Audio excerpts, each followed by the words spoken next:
में गंगा नदी किनारे एक पीपल का पेड़ है और उस पीपल के पेड़ से दो पत्ते नीचे गिरते हैं। एक पत्ता आड़ा गिरता है और एक पत्ता सीधा गिरता है। जो आड़ा गिरता है ना वो पत्ता पत्ता वो अड़ जाता है। और अड़ता किस बात पे है कि आज चाहे कुछ भी हो जाए, मुझे अपनी जान देनी पड़े, लेकिन आज मैं गंगा नदी को आगे बढ़ने नहीं दूंगा। मैं पूरा प्रयास करूंगा। और वो जोर जोर से चिल्लाने लग जाता है, रुक जा गंगा, आज तुम्हें जाने नहीं दूंगा मैं। वो पूरी कोशिश कर रहा है गंगा को रोकने की।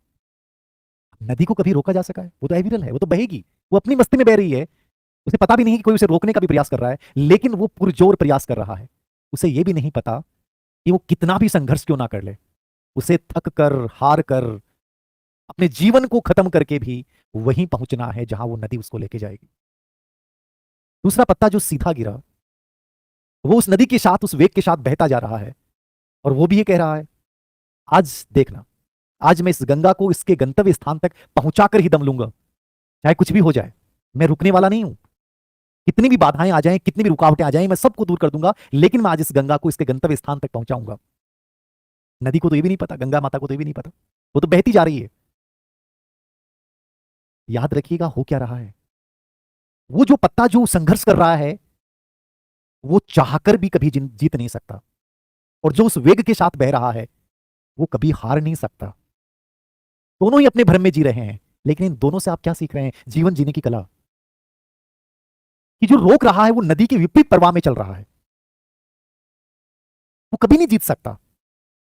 और जो सीधा है वो नदी के प्रवाह के साथ चल रहा है, उस समय के साथ चल रहा है, उस समय को जी रहा है, उस वर्तमान को जी रहा है। वो आनंदित है कि मैं लेके जा रहा हूं नदी को। नदी तो अपने हिसाब से जा रही है, बट उसे लग रहा है कि मैं लेके जा रहा हूं, अपनी मस्ती में बड़ा खुश हो रहा है। और वो दुखी हो रहा है कि मैं रोकने की कोशिश कर रहा हूं, मैं संघर्ष कर रहा हूं, फिर भी ये नदी क्यों नहीं रुक रही है। तुम में से जो दुखी लोग हैं ना, वो यही कर रहे हैं। उन्हें लगता है कि समय अच्छा क्यों नहीं आ रहा, हम मेहनत बहुत कर रहे हैं, बहुत पढ़ाई की थी हमने, रिजल्ट क्यों नहीं आ रहा है। मेरे 5% सही हो जाते तो शायद मेरा इस बार हो जाता, मैं बीमार ना होता तो शायद ऐसा हो जाता, उस लड़की ने मेरे साथ धोखा ना किया होता, मेरा माइंडसेट खराब ना होता तो शायद मेरा हो जाता। संघर्ष कर रहे हो, तुम अपने आप को बीमार बनाते चलोगे, क्योंकि तुम नदी की विपरीत धारा में बह रहे हो। तुम कहते हो ना कई बार कि सर उसने कह दिया, बहुत बुरा लगा, बहुत सोचा हमने कि उसने मेरे लिए क्यों बोला। तुम्हारा उस पर नियंत्रण ही नहीं है, तुम उसके बारे में क्यों सोच रहे हो। उसने बोल दिया, वो बोलेगा। वो पत्ता जो है वो नदी को रोकने का प्रयास कर रहा है। ऐसे हजारों लोग हैं जो हमें रोकने का प्रयास करेंगे, लेकिन तुम उनकी बातों में उलझ जाओगे। तो ये जीवन जो बहुत छोटा सा है, क्या तुम इसको जी पाओगे? कभी नहीं जी पाओगे। तुम उस जीवन को जियो जो सही है, जिसमें तुम्हारा नियंत्रण है। और तुम्हारा नियंत्रण किस चीज के ऊपर है? कि जो बहता जा रहा है, इसको मुझे बहुत खूबसूरती के साथ जीना है। याद रखना, लाइफ में आज का तो पता नहीं, बट एक समय हो सकता है आपके जीवन में आना शुरू हो जाएगा, या 50 वर्ष के बाद आपकी लाइफ में एक समय ऐसा आता है जब आपको ऐसा लगेगा। ये रिग्रेट्स लाइफ में कभी मत ले आना। याद रखना, तुम्हारी जिंदगी, आज मेरी बात सुन रहे हैं, उस दिन तुम याद करोगे यार रियल में ऐसा हो रहा है। ये रिग्रेट्स लाइफ में कभी नहीं होना चाहिए। काश मेरे में अपने जीवन जीने का साहस होता, वो जीवन जिसके मैंने सपने लिए थे, ना कि वो जीवन जिसकी दूसरों ने अपेक्षाएं की थी। कोई भी हो, कोई आपसे क्या अपेक्षा करता है उसकी जीवन जीने का प्रयास नहीं करें। अपने जीवन, अपना सपने जीने का साहस तुम्हारे अंदर होना चाहिए, वरना वो 50 प्लस जाने के बाद तुम्हें फील होगा कि सर रियल में क्या हुआ।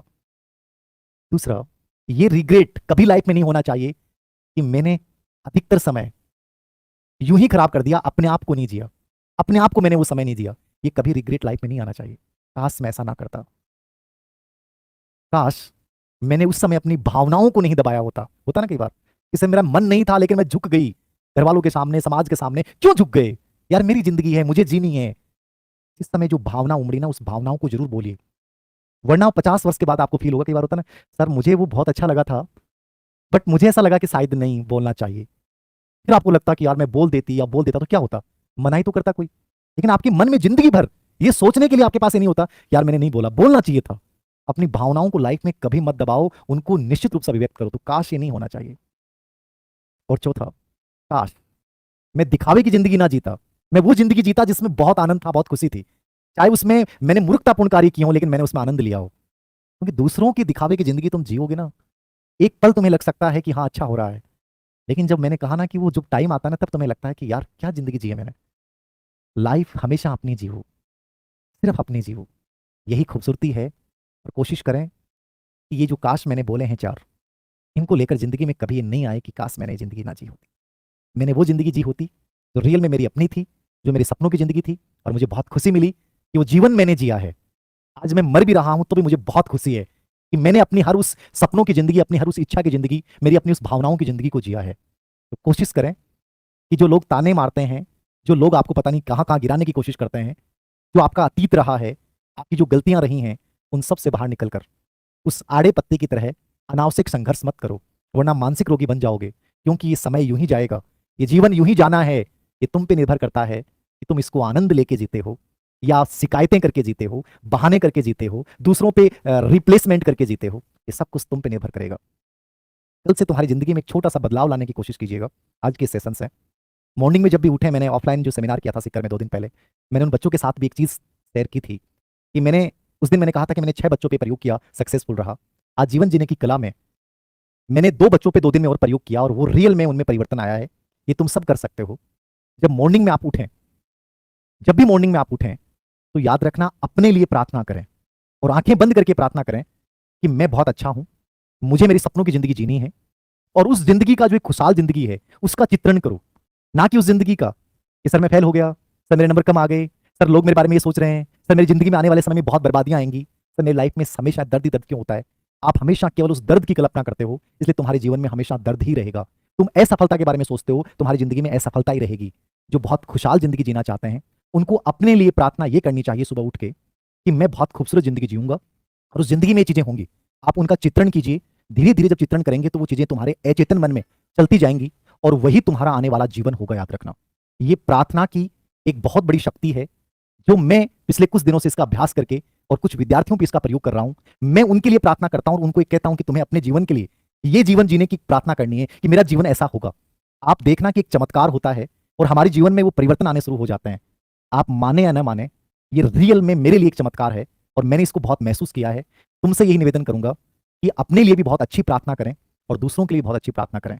यही हम सबका जीवन है। और कोई विषय को लेकर आपकी कोई राय हो कि सर इस विषय पे बात करें, इस विषय